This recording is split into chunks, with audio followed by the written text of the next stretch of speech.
ألا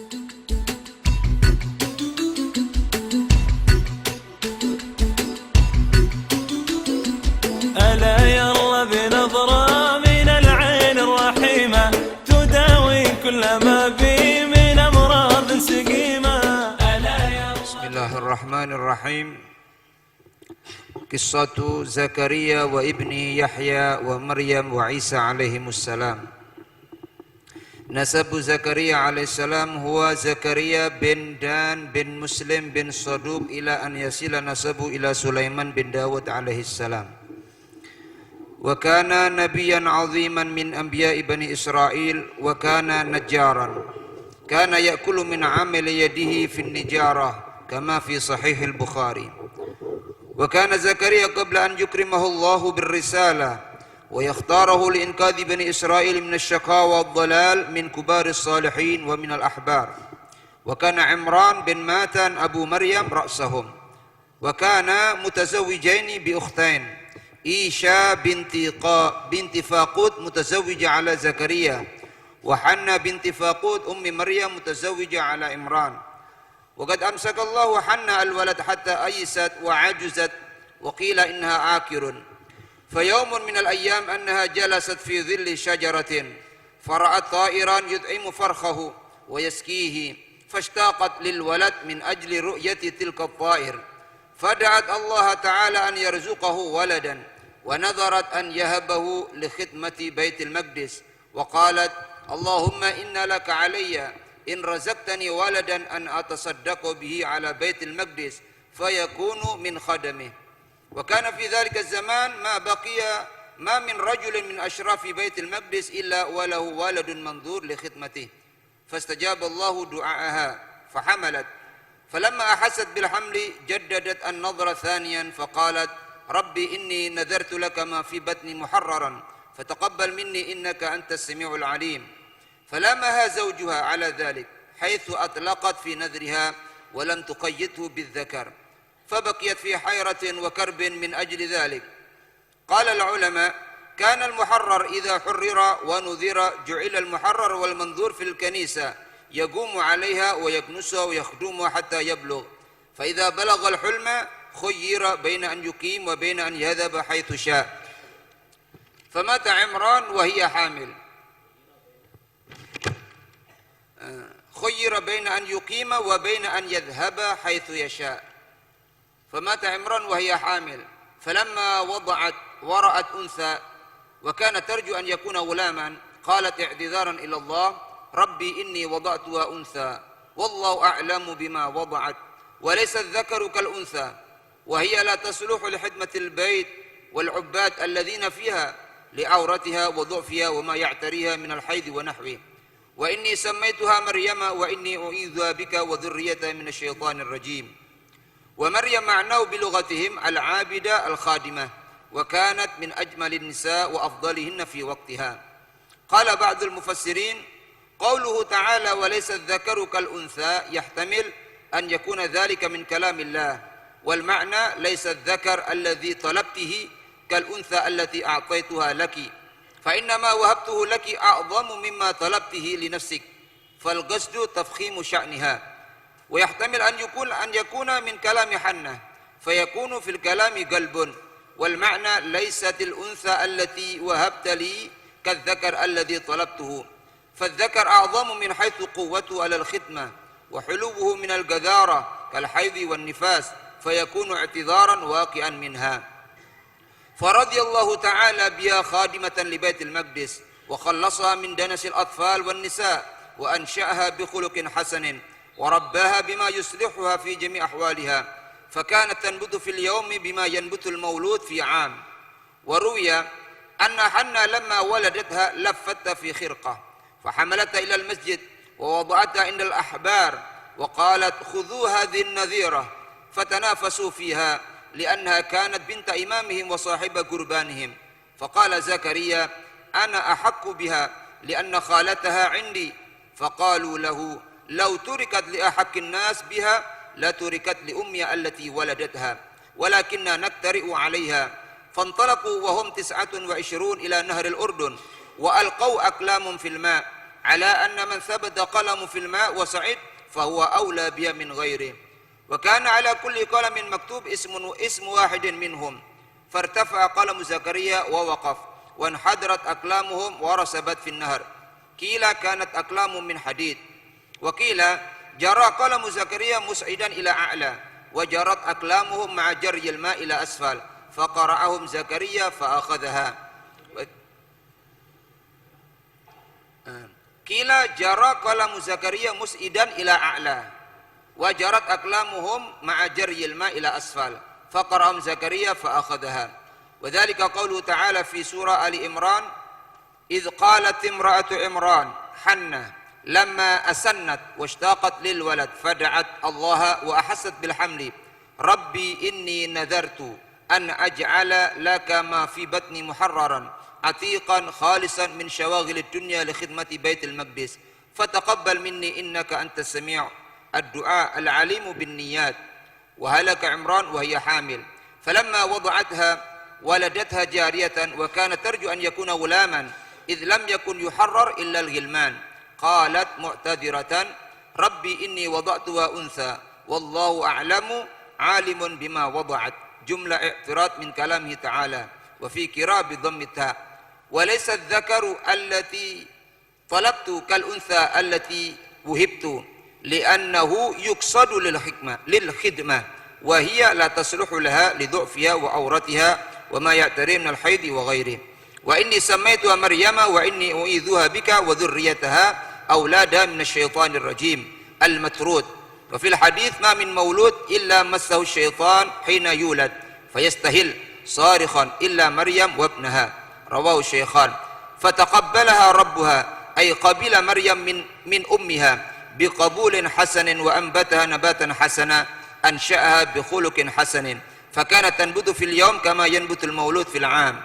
وقال تعالى في آية أخرى: فتقبلها ربها، أي قبل مريم من أمها بقبول حسن، وأنبتها نباتا حسنا، أنشأها بخلق حسن، فكانت تنبت في اليوم كما ينبت المولود في العام. وقال تعالى في آية أخرى: ذلك أي المذكور من أمر زكريا ومريم من أنباء الغيب، إخبار ما غاب عنك، نوحيه إليك يا محمد، وما كنت لديهم إذ يلقون أقلامهم في الماء يقترئون ليظهر لهم أيهم يكفل يربي مريم، وما كنت لديهم إذ يختصمون في كفالتها، فتعرف ذلك فتخبر به، وإنما عرفته من جهة الوحي.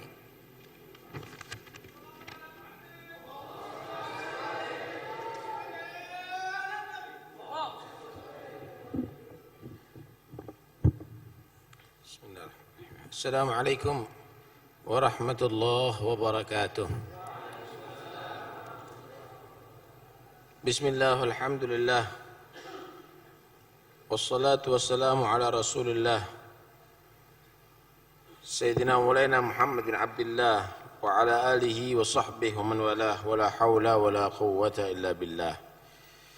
Cerita Nabi Sulaiman sudah selesai.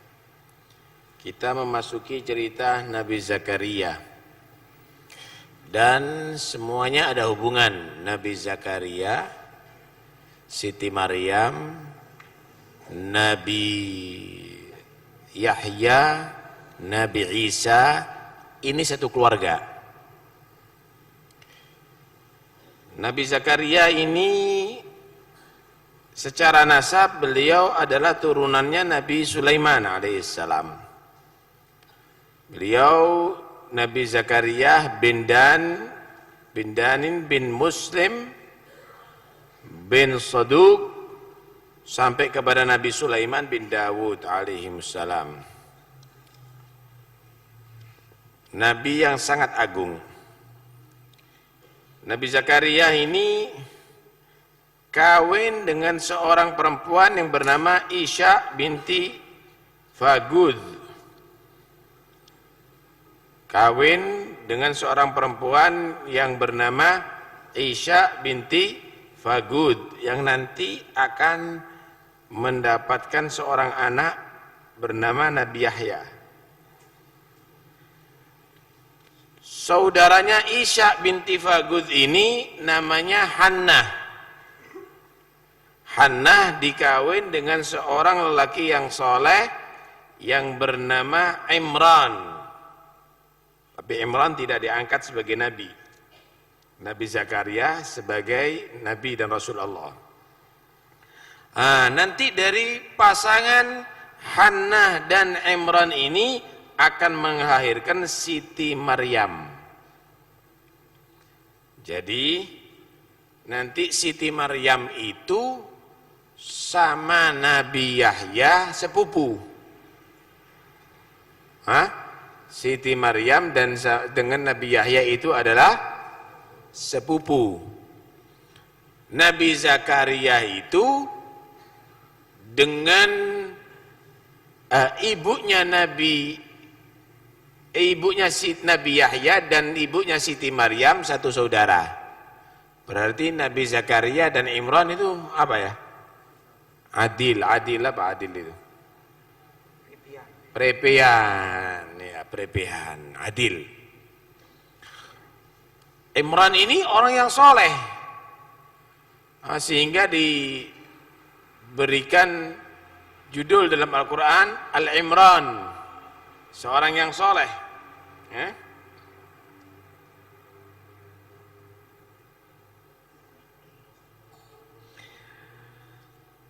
Imran bin Matan, ayah Siti Maryam. Nabi Zakaria bin Danin, ayah Nabi Isa. Istri Imran bin Matan adalah Hannah, ibunya Maryam. Sedangkan istrinya Nabi Zakaria, Isya bin Fagud, adalah ibu daripada Nabi Yahya. Saya teruskan. Diceritakan bahwa si Imran bin Matan ini kawin dengan Hannah, tapi enggak punya anak sampai keduanya tua. Malah sebagian menyatakan mandul udah. Si Hannah ini mandul.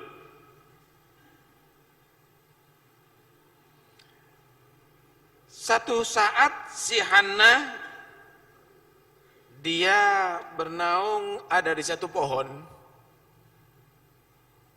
melihat seekor burung yang lagi dia masih makan kepada anak-anaknya yang masih kecil, yang bayi. Kasih makan.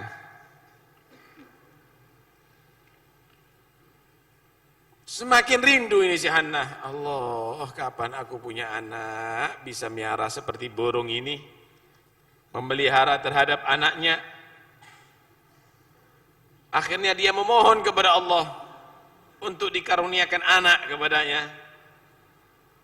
Malah dia nadar, jika Allah menganugerahkan anak kepadanya, maka aku jadikan anakku khidmat ke Baitul Maqdis. Baitul Maqdis. Allahumma inna laka alayya in razaqtani waladan an atasaddaqa bihi ala baitil masjid fayakunu min khadamih. Ya Allah, aku wajibkan kepada diriku, aku nadarkan jika engkau menganugerahkan kepada aku seorang anak, maka aku sedekahkan dia sebagai pelayan Baitul Maqdis. Di zaman itu, saudara, jika ada seseorang yang nadar untuk Baitul Maqdis, kecuali nadarnya dikabulkan oleh Allah. Jadi orang dulu itu, zaman itu, nadarnya semuanya Baitul Maqdis. Pengin pekerjaannya maju, hasilnya nanti untuk Baitul Maqdis. Kepingin tanahnya laku untuk Baitul Maqdis. Sampai pengin punya anak, aku jadikan pelayan Baitul Maqdis. Subhanallah, Allah menerima doa itu. maka hamil itu si Hannah tadi itu. Hamil. Ketika dia merasa hamil, hamil. Padahal udah tua umurnya, udah dinyatakan mandul.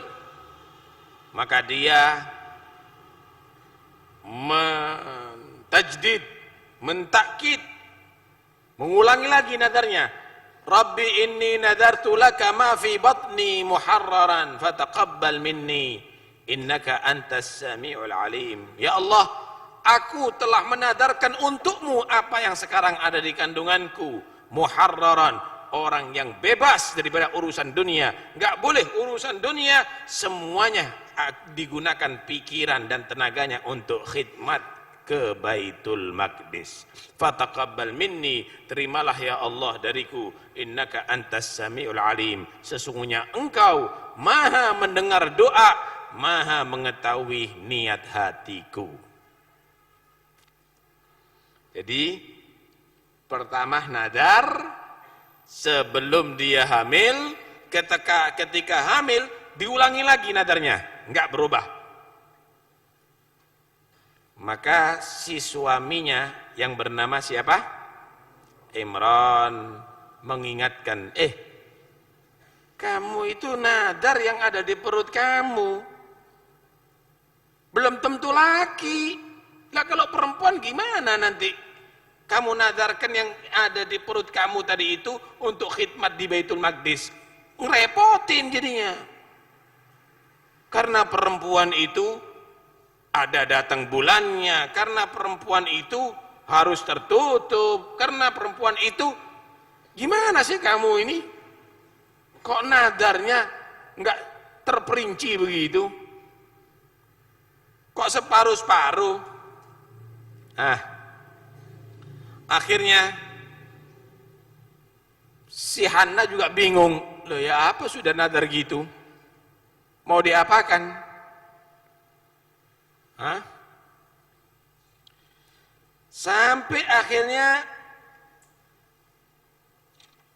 si Imran ini meninggal ternyata sebelum lahir daripada bayi si Hannah tadi ini. Meninggal dalam keadaan si Hannah istri daripada siapa? Imran hamil. Ketika melahirkan beneran yang lahir adalah perempuan. Aduh bener suamiku perempuan, repot dah kalau gini. Gimana caranya bisa khidmat di Baitul Maqdis? Akhirnya dia menyatakan, Rabbi inni wada'tuha untha. Ya Allah, aku melahirkan ternyata seorang perempuan, bayi perempuan. Wallahu a'lamu bima wada'at. Dan Allah maha mengetahui terhadap apa yang telah dilahirkan oleh si Hannah. Wa laysa dzakaru kal untha, dan tidaklah sama antara laki-laki dan perempuan. Di sini ada beberapa ulama mengatakan yang dimaksud walaysa dzakaru kal untha ini tafkhim. Allah maha tahu dengan apa yang dilahirkan oleh si Hannah, memang perempuan. Tapi walaysa dzakaru kal untha, tapi bukan laki-laki yang diharapkan oleh si Hannah sama dengan perempuan yang dilahirkan ini, karena perempuan ini lebih baik daripada laki-laki, harapan daripada si Hannah. Bukan karena meremehkan perempuan, tapi Allah Subhanahu wa taala menerangkan walaysa dzakaru kal untha, enggak sama laki-laki dengan perempuan ini, karena perempuan yang lahir akan menjadi lebih mulia daripada laki-laki, harapan daripada si Hannah tadi itu, si ibunya tadi itu. Tafkhim. Tapi ada lagi karena syikayah, karena mengadu. Ya Allah, aku melahirkan perempuan, kan gak sama laki-laki dengan perempuan. Kenapa? Pekerjaannya, kekuatannya, kemudian apalagi ada halangan-halangan seperti hadid nifas, kan gak sama. Berarti untuk khidmahnya gak sempurna. bisa diartikan dua-duanya. Malah sebagian ada yang membaca walaisa wallahu a'lamu bima wada'tu, bukan wada'at. Allah Maha mengetahui dengan apa yang telah aku lahirkan. Wa inni samaituha Maryam, kemudian ibunya menyatakan aku namakan dia Maryam. Maryam itu dalam bahasa Ibrani yaitu al-abidah, perempuan yang ahli ibadah. Perempuan yang ahli ibadah. Wa inni u'iduha bika wa dzurriyyataha minasyaitonir rajim, dan aku memohon perlindunganmu ya Allah terhadap bayiku ini dan juga turunannya daripada syaitan yang terkutuk. Subhanallah. Ternyata tumbuh Siti Maryam luar biasa, nggak sama dengan bayi yang lainnya. Siti Maryam itu tampak cantik sekali. Kemudian akhlaknya luar biasa, rupanya cantik sekali. Satu hari itu loh, tegasnya seperti 1 tahun. Umur 1 hari, tegasnya seperti 1 tahun.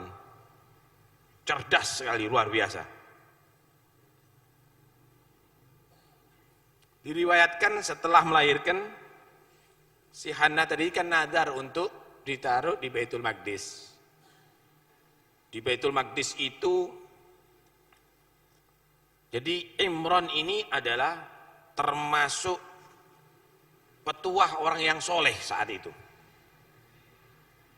Petuahnya ulama, ketuanya para ulama saat itu. Dan termasuk Nabi Zakaria. Di Baitul Maqdis itu ada lebih daripada 20, ada 29 ulama-ulama yang top, yang disegani, orang-orang yang ahli ibadah, penasihat-penasihat saat itu, termasuk Nabi Zakaria. Ibunya karena sudah nazar yang di perutnya akan dijadikan orang yang khidmat ada di Baitul Maqdis, di apa itu? Di gedong ya, dibungkus, anaknya tadi itu dibawa. Kemudian si Hannah berkata kepada mereka, terimalah ini anak yang aku nadarkan untuk khidmat di Baitul Maqdis. Tapi dia adalah seorang perempuan. Siapa yang akan perhatikan ini anak? Anak masih bayi. Rebutan, loh ini anaknya guru-guru kita ini. Ini anaknya penasihat kita, yang bapaknya nggak lama meninggal dunia. Rebutan semuanya. Kata Nabi Zakaria, stop, benar, sebentar, kata Nabi Zakaria. Aku yang lebih utama untuk melihara anak ini. Kenapa? Ibunya itu iparku. Ibunya dia itu adalah saudara istriku. Ya, jadi istriku adalah bibitnya anak ini. Lebih tepat aku yang miara. Gak setuju lah. Kata dia, gak bisa yang dibilang gitu. Kalau ini anak dipiara oleh yang lebih berhak, ibunya lebih berhak, bukan kamu. Gak bisa. Ini permasalahannya lain, bukan karena kalau ibunya nyerahkan berarti kamu yang lebih berhak, nggak bisa. Terus gimana? Ya kita harus diundi.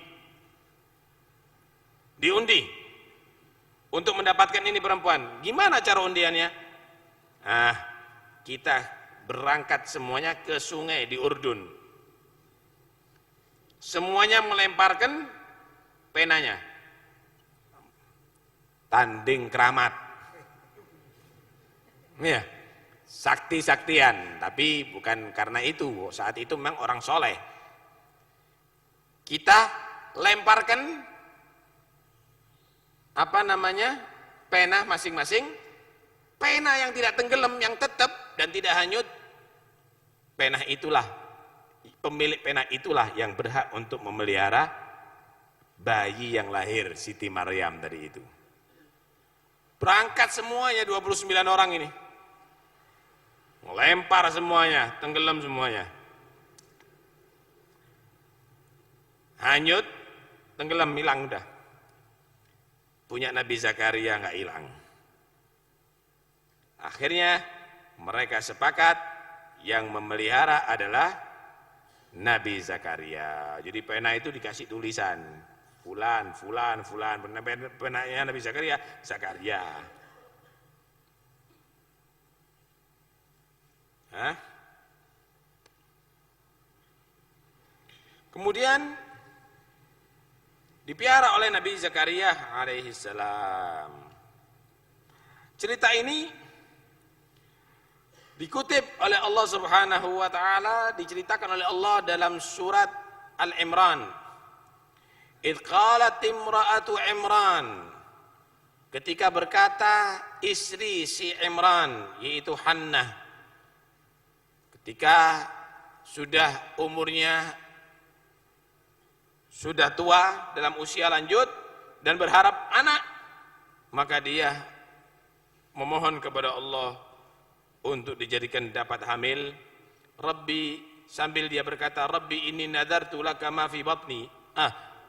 Akhirnya Allah Subhanahu wa taala mentakdirkan dia hamil, dan ketika hamil dia mengulangi nadarnya, Rabbi inni nadartu laka ma fi batni muharrara. Ya Allah, aku telah menadarkan apa yang ada di perutku dalam kandunganku ini adalah seorang yang menjadi pembantu, sibuk dalam ngurusi Baitul Maqdis. Fataqabbal minni innaka antas samiul alim. Maka terimalah dariku ya Allah, sesungguhnya Engkau Tuhan yang maha mendengarkan doa dan maha mengetahui tentang niat. Imran meninggal terlebih dahulu, meninggalkan seorang istri Hannah yang hamil, dan akhirnya melahirkan benar.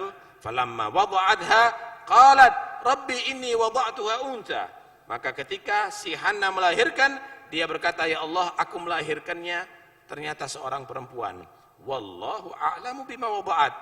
Allah maha mengetahui apa yang dilahirkan oleh si Hannah. Walaupun Hannah menyatakan, ya Allah, aku melahirkan seorang perempuan, Allah udah tahu sebenarnya. Allah maha mengetahui. Nah, ada yang menyatakan ini termasuk dalam ucapannya Siti Maryam. Rabbi inni wada'tuha unta wallahu a'lamu bima wada'tu. Ya Allah, aku melahirkan ternyata seorang perempuan dan Allah maha mengetahui dengan apa yang aku telah lahirkan. Walaysa dzakaru kal unta, tidaklah sama laki-laki yang diharapkan oleh Hannah dengan perempuan yang dilahirkan oleh Hannah. Allah Subhanahu wa taala memuliakan ini perempuan lebih daripada laki-laki harapan si Hannah tadi itu. Ada lagi yang mengartikan walaysa dzakaru kal unta, tidaklah sama laki-laki dengan perempuan di dalam berkhidmat kepada Baitul Maqdis, karena segi tenaga, segi kebebasan laki tentunya lebih layak. Wa inni samaituha Maryam, dan sesungguhnya aku telah memberikan nama kepada bayi perempuan ini adalah Maryam. Wa inni u'iduha bika wa dzurriyyataha minasyaitonir rajim, dan sesungguhnya aku memohon perlindunganmu ya Allah terhadap ini anak perempuan Maryam dan juga turunannya daripada syaitan yang terkutuk. Dalam hadis riwayat Bukhari Muslim, Nabi bersabda, "Ma min mauludin illa massahu syaitan hina yulad, fayastahillu sarikhan illa Maryam wabnaha." Tidak ada seorang bayi, satu bayi pun yang lahir kecuali langsung digoda sama setan. Karena itu bayi itu nangis kemecer kata orang sekarang. Kenapa? Setan langsung menggoda sama dia. Karena itu kita diadani kanan, dikomati kiri, itu juga untuk mengusir setan. Karena itu kamu lihat bayi itu selalu menangis, kecuali Siti Maryam dan Nabi Isa alaihissalam. Tentunya juga Nabi Muhammad lebih utama. Yang jelas itu mereka dilindungi oleh Allah tidak dapat disentuh oleh setan. Fataqabbalaha rabbuha biqabulin hasanin, maka Allah Subhanahu wa taala menerima daripada Siti Maryam Siti Maryam tadi itu, dari nadar ibunya Siti Hanna, biqabulin hasanin wa ambataha nabatan hasana, dan ditumbuhkan dengan pertumbuhan yang sangat bagus, kecerdasannya, kecantikannya, kepawaiannya, semuanya disempurnakan oleh Allah Subhanahu wa taala Siti Maryam. Sehingga beliau dikatakan Sayyidatun Nisa, pemimpin para wanita adalah Siti Maryam. Ada yang menyatakan setelah Siti Fatimah Zahra. Dalam ayat yang lain Allah Subhanahu wa taala menerangkan tentang Nabi Zakaria yang akhirnya memelihara Siti Maryam. Dzalika min amba'il ghaib nuhihi ilaik.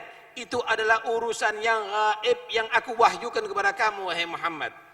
Nabi enggak tahu sejarah itu, tapi Allah memberikan tahu itu semuanya lewat wahyu. Wa ma kunta ladaihim id yulguna aglamahum ayyuhum yakfulu Maryam. Engkau tidak ada hidup bersama mereka wahai Muhammad ketika mereka melemparkan pena-penanya untuk mencari siapa yang paling layak untuk memelihara Siti Maryam. Wa ma kunta ladaihim id yakhtasimun, dan kamu juga tidak mengetahui apa yang terjadi wahai Muhammad, bagaimana mereka berdebat untuk mendapatkan Siti Maryam. Akhirnya keputusannya benar-benar adalah Nabi Zakaria yang berhak menerimanya. Kemudian bagaimana lanjutan daripada itu?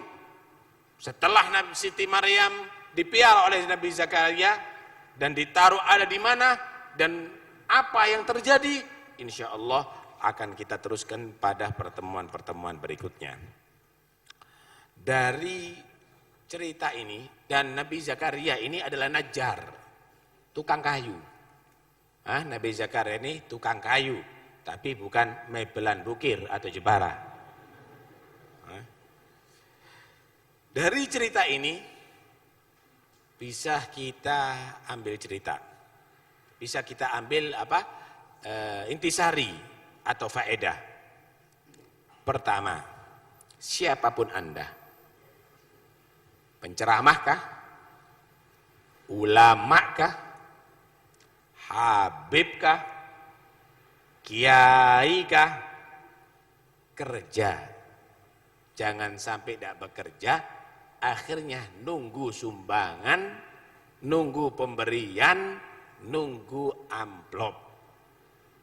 Itu akan mengganggu hati kamu untuk bisa menjadi hati yang bertawakal kepada Allah Subhanahu wa taala. Kerja. Ini lihat Nabi Zakaria, najjar, tukang kayu Nabi Zakaria. Enggak jatuh martabatnya, Pak. Kalau kerja itu, yang jatuh martabatnya kalau ngomel enggak dikasih amplop.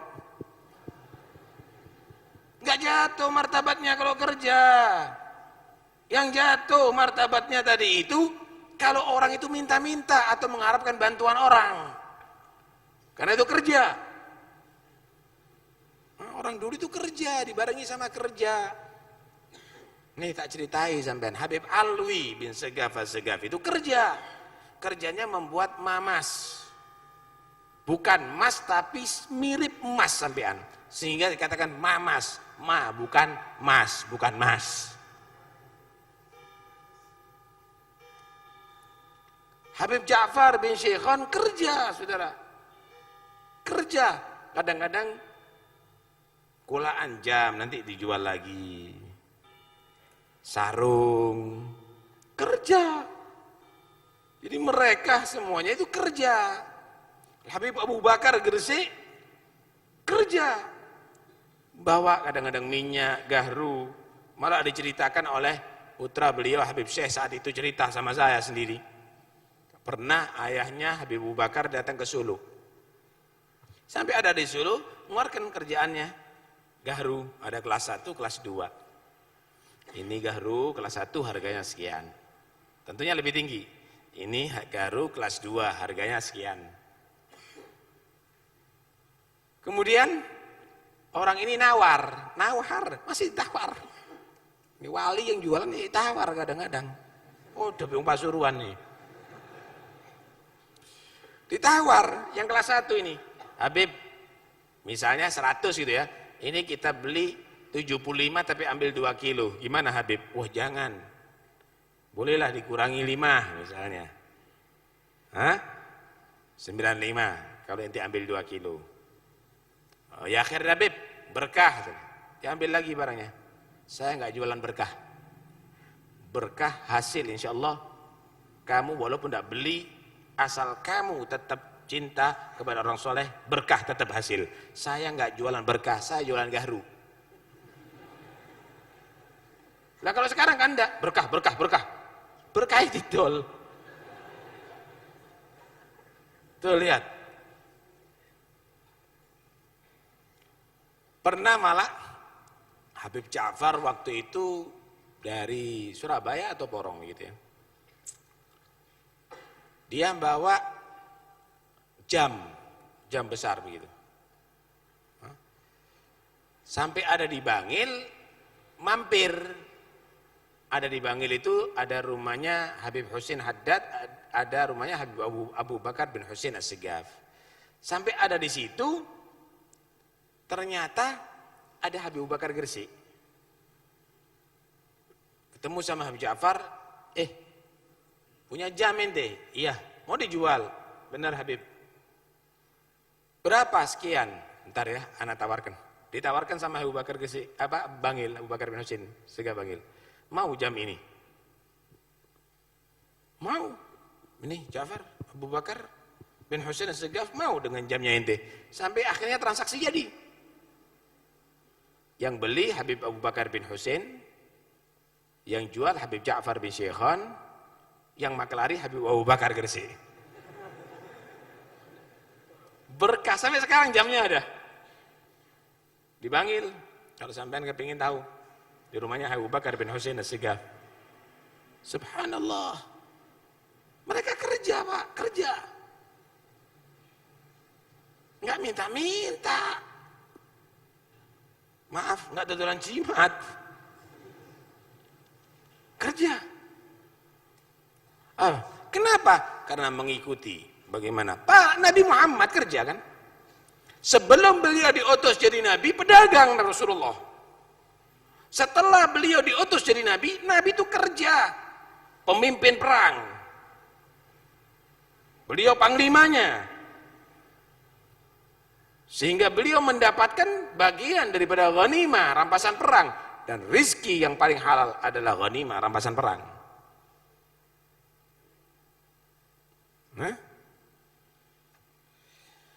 Kemudian dari cerita ini juga bisa diambil faedah, kalau kamu tadi itu pingin hasil hajat kamu nadaro untuk Allah,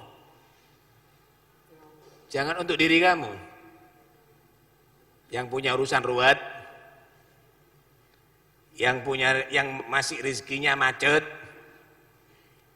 yang ada urusan tidak selesai-selesai. Nadar, saya kalau hasil nadar untuk Allah segini, tapi ojo medit. Saya nadar kalau dapat 1 miliar tak sumbang 1.000. Pak, kalau sampean nadar kalau 1 miliar dapat yang 900 juta disumbangkan, ndak rugi masih. Daripada ndak babar pisan, daripada nggak sama sekali.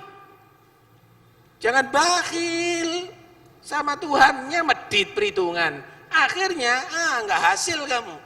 Nih lihat, ya Allah, kalau aku dikaruniakan anak 100% anakku untuk Baitul Maqdis, berarti dia nggak melihara, berarti tidak hidup dengan dia. Wis iteke anaknya loh itu. Bukan duitnya, bukan mobilnya, bukan sepeda motornya. Anaknya untuk Allah Subhanahu wa ta'ala. Hasil. Segala sesuatu yang diuntukkan Allah nggak mungkin gagal. Wis nadaro nanti Kalau saya dapat 100 juta, tak keno kabeh Ustaz Taufik buat dakwah. Insya Allah hasil kon. Kabeh. Lek 100.000 tok. Ya malaikat sing ngami ini males. Mediti.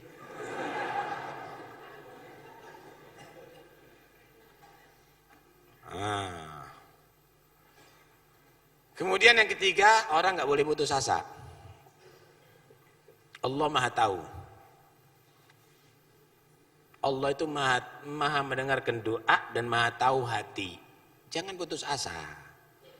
Masih tua, ternyata juga hasil bisa hamil. Wah, lebih parah lagi Nabi Zakaria sama istrinya. Tua. Nabi Ibrahim dulu mendapatkan anak, Nabi Ismail sudah tua. Udah tua semuanya. Ya hamil.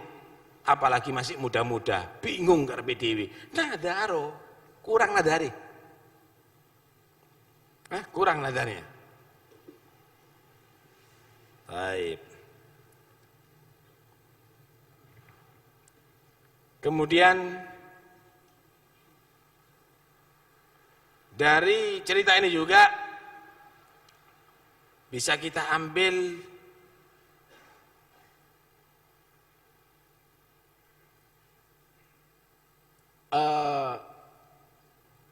pelajaran bahwa di dalam menentukan sesuatu jangan egois. Yang demokratis gitu loh. Nih, zaman dulu sudah ada demokrasi deh. Dengarkan baik-baik. Demokrasi itu bukan suara terbanyak sebenarnya. Keliru. Demokrasi itu adalah pilihan yang terbaik, itu akan bagus. Kalau sekarang kan enggak, suara terbanyak walaupun perampok. Dikatakan demokrasi.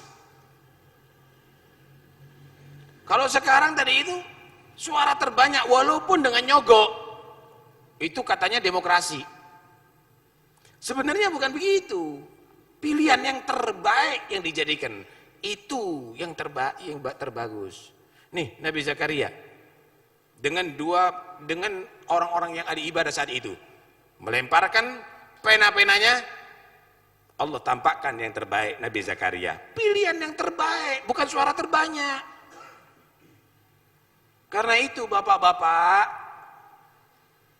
kalau pemerintah tadi itu bukan milih yang terbanyak suaranya, tapi yang terbaik, yang paling takut sama Allah, yang paling jujur, maka akan terbentuklah pemerintahan yang adil. Tapi kalau sudah yang terbanyak suaranya, lowong suara bisa dibeli sekarang, maka terbentuklah pemerintahan yang konspirasi di dalam permalingan dan pengkorupsian.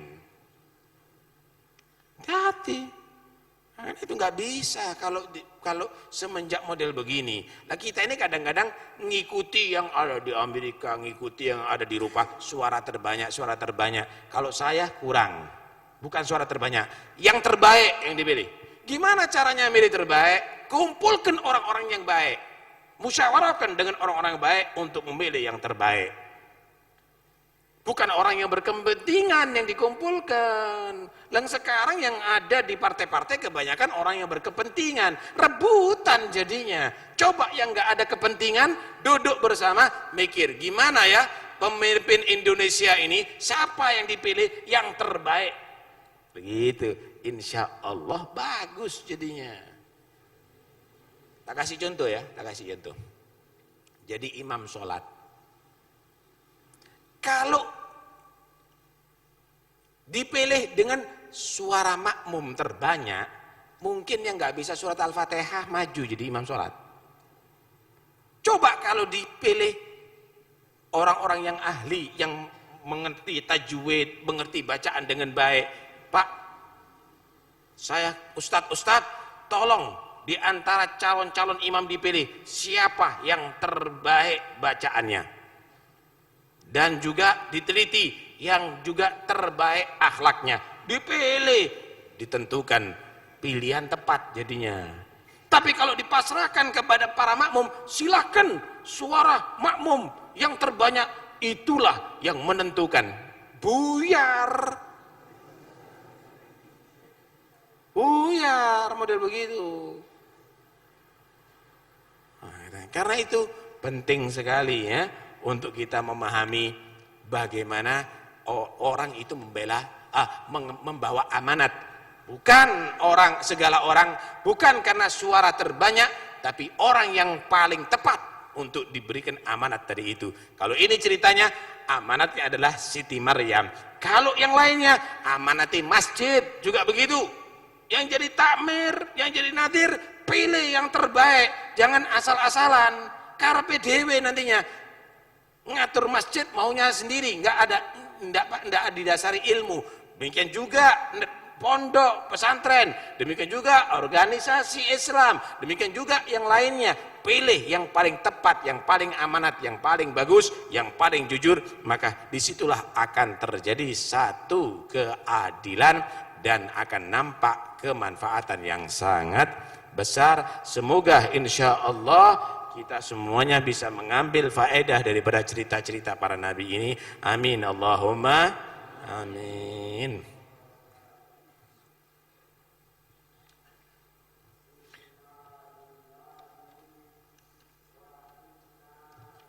Besok insya Allah khatmul Quran ada di pondok pesantren Salafiyah Kiai Abdul Hamid. Pondok pesantren Kiai Hamid insya Allah besok. Tidak ada transportasi berangkat atau dewe-dewe. Nah, kemudian nanti insya Allah kita akan sama-sama bermunajat, memohon kepada Allah Subhanahu wa taala untuk dibersihkan hati kita sehingga pulang dari majlis ini insyaallah sehat zahir batin, sehat jasmani dan sehat rohani. Amin Allahumma.